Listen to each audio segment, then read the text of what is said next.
Hello, magandang hapon sa inyo lahat. So meron tayong pag-uusapan nagva-viral ito, yung nakalagay dito. Wait lang. House blessing at alleged Airbnb rental sparks jokes prompt debate on social pressure. So ito yung istorya nung nagrenta tapos nagpa-house blessing. So ito yung ito yung ayon dito sa caption, no. Ito ay sa Radar Lifestyle na channel. An alleged house blessing held inside an Airbnb rental has sparked mixed reactions online, with some finding the incident amusing and others viewing it as a reflection of the pressure to appear successful. In a July 1 Facebook post, digital creator Badet Dulay Galo claimed the guest presented the house as her own and organized a blessing. Parang yung nirentahan daw sa Airbnb, pinresent niya na sa kanya at parang nagdaos ng blessing. No? Complete with catering, invited guest, and a priest. Photo shared by Galo appeared to show the ceremony taking place inside the property.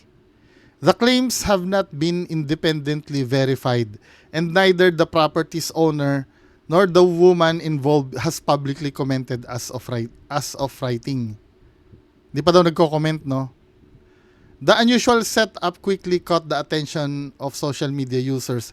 Many of them questioned with a ceremony traditionally associated with moving into a new owned home would be held inside what was allegedly a short-term rental. Pag Airbnb kasi, di ba, ano yon? Parang saglit lang, yung parang staycation, parang ganon, di ba? Di ba? May mga nagko-comment daw, hala, salamat sa idea, pangarap ko rin kasi magpa-house blessing kahit wala pa akong house.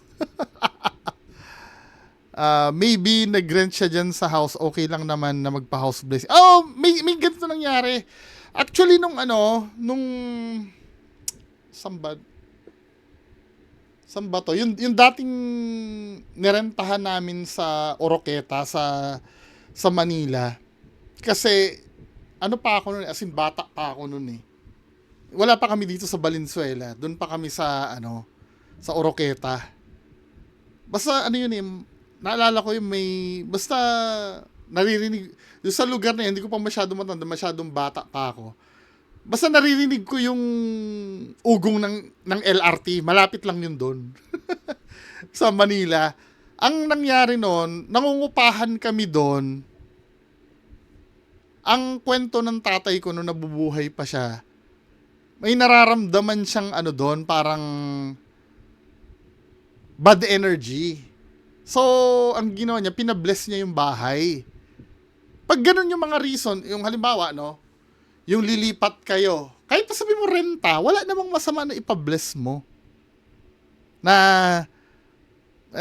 kung halimbawa, naniniwala kayo sa pagiging Katoliko, di ba? Usually mga Katoliko ganyan eh. Tatay ko Katoliko eh. Ako pinanganak naman akong Katoliko. Yung mga blessing kahit inuupahan, wala namang problema.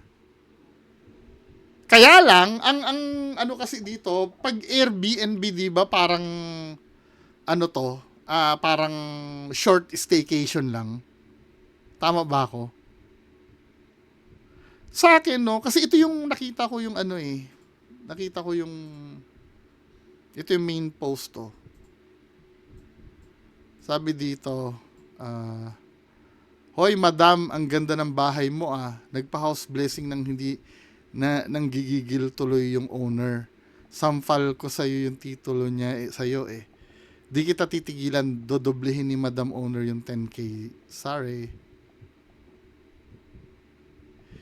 Kailangan malaman muna natin yung purpose nung nung nagrenta ba siya nagpa-blessing. At saka baka mamaya, hindi naman house blessing kasi yan. Parang gathering. Sa bagay, may mga kandila sila dun, Tapos sa caption, ang weirdo nga naman kung Airbnb. Gusto ko makita yung caption nung mismong nag-post. Sabi dito, ah, binigyan mo naman kami ng idea, sis Eme.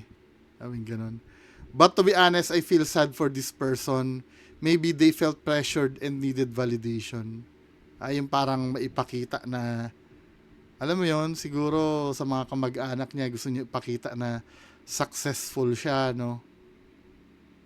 Napaka-cheap naman itong paraan na to para magsika ng validation. Pero naniniwala ako may ganyan eh. Meron nga akong kakilala, nang hiram ng kotse, pinalabas niyang sa kanya eh. Sa nililigawan. yung nagtatrabaho pa ako, merong nang hiram sa kapwa ko Honda Jazz. Tapos pinalabas niyang sa kanya. Tapos piniem siya nung girlfriend. Tinanong kung sa'yo ba talaga yan? Kasi parang nung dinala namin niya ni Ganire, binrake siya nung nalaman na Kaya mas maganda pa rin magpakatotoo eh, no? Siyempre, malay mo, yung mga kamag-anak niya, magaganda na ang buhay, no? Tapos siya nahuhuli. Pero napaka-cheap nito, min eh. Kung ganito iisipin mo na para sabihin na okay na rin ang pamumuhay mo, mas okay pa na makita nagre-renta ka na lang ng kaysa, kasi may yan eh, alam mo, yung pagpapanggap mahirap kasi yan eh, yung magpanggap. Tingnan mo si Tito Norms, no, si FLM, kasi sa pagpapanggap mo gagawa ka ng kasinungalingan eh, magi-snowball yun hanggang sa sobrang laki na nun, hindi mo makokontrol yun pagka sinagasaan ka na. Halimbawa, nagpanggap kang ganito, tignan mo si Tito Norms, nagpanggap siya na ganire. Mape-pressure ngayon siyang maglabas ng maraming pera hanggang sa magkanda, baon-baon ka na sa utang para ma-maintain mo yung image na yon na hindi naman ikaw. 'Di ba? Kaya pag halimbawa, ganyan,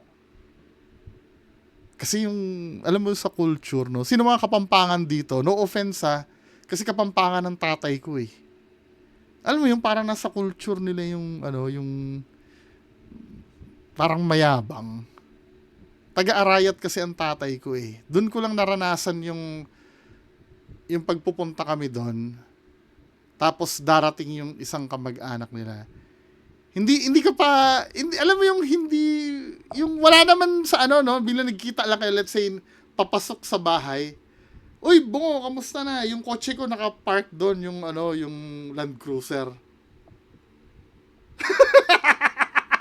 Yung parang, wala naman nagtatanong. Ganun yun. Kaya pagkahalimbawa nagka-reunion yung pamilya, ayoko talagang pumunta doon eh. Yung talagang sampalan talaga ng doon eh, ng pera eh. Hindi literal ha, yung parang, yung mararamdaman mo, ikaw yung pinakamahirap na tao sa buong mundo. Literal na dagang tingding ka talaga pagka pumunta ka doon. Kaya kahit kailan hindi talaga kahit tawasin ako ng tatay ko noon. Punta. Ayoko talaga. Tapos mga pinsan ko ganun din. Alam mo yun? Kaya pag-reunion hindi ako. Unang-una, wala akong maipagmamalaki eh.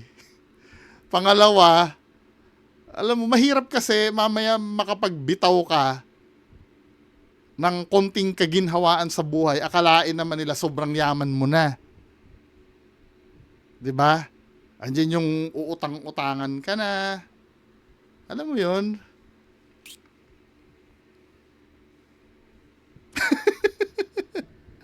Kaya pag mga ganito, men, no, huwag kayong papadala sa yung, kung nafe-feel nyo man, ako, 26 years old pa lang naman ako. Wala pa ako sa pressure niya na kailangan maging mayaman ako, di ba? Malayo-layo pa lalakbayin ko, di ba? Pero kayo mga let's say nasa late na ano, hindi, ang buhay ay hindi karera. Wag niyong problemahin. Putang nila kung sila, may mansion na sila, hayaan mo sila. Yung mga kaklase mo dati, yan ang madalas na inggitan na yung mga kaklase nung araw. Hayaan mo sila. Pinsan mo, 10 ang kotse, hayaan mo sila. Di ba? Hindi naman karerahan ng buhay eh. Ang importante, healthy ka. Wala kang problema sa kalusugan mo. Super yaman mo na nun. Wala kang iniindang kahit anong sakit. Yun ang ano yun mo, kompleto ang pamilya mo. Yung mga anak mo malulusog. Yun ang pinaka-importante sa lahat. Nanay mo, nabibili mo ang gusto ng nanay mo, kahit na hindi naman kamahalan, ano. Pag naglambing ang nanay mo, nabibigyan mo ng pera, panalong-panalo ka na nun. Tangina nila, sa kanila na yung mga kotse-kotse na yan, mga ano, huwag kayong mapipressure dyan. Darating ang time, magkakaroon kayo niyan. Maniwala kayo sa akin. Naniniwala ako dun sa kasabihan na ano yon, yung for those who wait. Di ko na maalala. Parang may magandang mangyayari for those who wait. Kayo na lang magkumpleto, no? Naniniwala ako dun. Tsaka magdasal kayo. Ngayon man, mafe-feel nyo man na problemado kayo, no? Yung parang down na down. Ito, sa pinagdaanan ko sa buhay, men, na ano, sobra yung pressure din, yung nakikita mo yung mga kapatid mo, habang ako, putang ina, kargador ako sa hypermarket. Yung mga kapatid ko, ang saya-saya ng buhay, di ba? Ang may pakotse-kotse pa. Kasi ako yung wala akong nakuhang mana sa amin eh. Big time kami nung araw. Dati. Nung namatay yung tatay ko, ako nag-aaral pa ako. Yung mga naiwan doon sa probinsya, pinaghati-hatian na nila. Wala natira sa akin. Kahit konti. 'Di ba? Kaya minsan ayoko rin kausapin ng nanay ko eh, nang matagal eh. Kasi pag matagal kami nag-uusap, napupunta doon yung usapan, nasisira eh. Yung tawanan namin nauuwi sa away. Kaya hanggat maaari hindi ko ino-open yan eh. Pero wala, ganun talaga ang buhay eh. 'Di ba? Ako nagpapasalamat ako. Hindi man overwhelming ano. Pero pag may blessing na napunta sa akin, halimbawa no, nakabili ako ng iPhone nang wala akong utang na hindi hulugan. 'Di ba? Nakabili ako iPhone. Sobrang pasalamat ko na kahit ba yung iPhone ay kayang bilhin ng iba yan sa isang linggo nilang kita. Ako, makabili ako noon, sobrang ligaya ko na noon. Proud na ako noon. Pinaghirapan ko yun eh. 'Di ba? Hindi utang yun.